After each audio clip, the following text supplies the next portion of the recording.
সারা পৃথিবীর মানুষ একটা হৃদয়ে মর্মান্তিক ঘটনা দেখছে, সেটা হচ্ছে ব্যাংককে একটা পার্কের মধ্যে। ঘটনাটা হচ্ছে ব্যাংককে একটা পার্কের ভিতরে সিংহকে খাবার দিতে গেছিল ওইখানের এক কর্মকর্তা।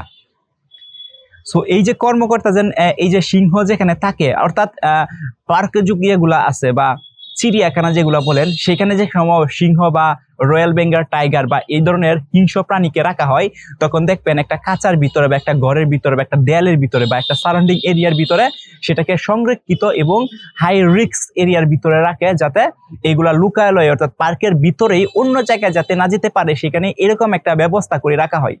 তো সেম কাহিনীও ছিল, সেখানে এরকম একটা ব্যবস্থা করে রাখা ছিল। কিন্তু হঠাৎ করে যে ওই কর্মকর্তা ছিল, ওই কর্মকর্তা ওই পার্কের বা এই চিড়িয়াখানা যেটাই বলেন না কেন, ওইটার ভিতরে যাওয়ার পর সেখানে খাবার দিতে গেছিল।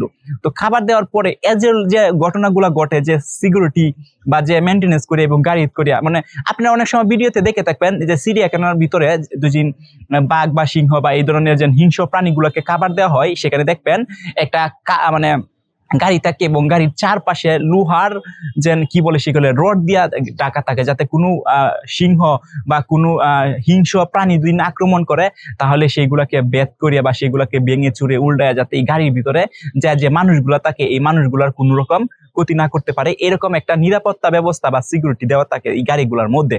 সো উনি কি করছে, উনি যে সময় খাবার দিতে গেছিল তখন গাড়ি থেকে বের হয়ে গেছে এবং গাড়ি থেকে বের হয়ে পর দরজা খুলে সামনের যে সিংহগুলো ছিল এই সিংহগুলোর মধ্যে খাবার দিতে গেছিল। কিন্তু পিছন থেকে হঠাৎ করে একটা সিংহ আইসা উনি বুঝা ওঠার আগেই আক্রমণ করছে এবং এই আক্রমণ করার কারণে উনি মাটিতে পড়ে যায় এবং সাথে সাথে ইন দা 1 মিনিটের ভিতরে আরো 4-5টা সিংহ চলে আসছে সেখানে। 4-5টা সিংহ আসা এই 15 থেকে 20 মিনিট ওকে নির্যাতন করছে এবং এখানে যারা পর্যটক ছিল বা এই চিড়িয়াখানার মধ্যে যারা ছিল, তারা নিজের চোখের সামনে এই হৃদয় মর্মান্তিক ঘটনাটা দেখতে পায়। তো দেখেন, একটা মানুষ যে সময় সময় already it is one kind of accident. কারণ হচ্ছে একটা সময় এই কর্মকর্তা প্রায়ই একটা জরিপে দেখা গেছে 4 যুগের ভিতরে এরকম হৃদয় মর্মান্তিক ঘটনা কিন্তু এই পার্কের ভিতরে ঘটনায়। কিন্তু দেখেন 4 যুগ পরে আইসা প্রতিনিয়ত ওনার এই কাজটাই ছিল, সিংহদেরকে খাবার দেওয়া। সো উনি কিন্তু জানতো না, উনি তো এজলি সাধারণ বা স্বাভাবিক নর্মাল অ্যাক্টিভিটিস করতেছিল, কিন্তু উনি আবেগবশত হইয়া বা যেভাবে হইয়া একটু ওভার কনফিডেন্স নিয়ে গাড়ি থেকে নেমে গাড়ি দরজা খুলে রাখে তিনি চলে আসার পর সিংহগুলাকে খাবার দিচ্ছে। সো এটা তো ওর ডেফিনেটলি এটা করা উচিত হয় নাই, আরো সতর্ক থাকা উচিত ছিল, কারণ এই প্রাণীগুলা কিন্তু অবশ্যই একটা হিংস্র প্রাণী। সো যাই হোক, ওনাকে যখন এই সময় পড়ে যায়, একটা প্রথমে পিছন থেকে একটা সিংহ এসে ওনাকে আক্রমণ করার পর চারপাশে থেকে আরো 4-5টা সিংহ 1 মিনিটের ভিতরে চলে আসে, আইসা এই 15 থেকে 20 মিনিট ওনাকে নির্যাতন করেন। সো যারা পর্যটক ছিল, পর্যটকের সামনে এই ঘটনাগুলো ঘটতেছিল, কারণ সাধারণ পর্যটকরা এমনি ভয় পায় এবং ভয় পায় হয়তো অনেকে দূরে চলে গেছে, অনেকে হয়তো একটু চেষ্টা করছে হেল্প করতো বা বাঁচানোর চেষ্টা করতো।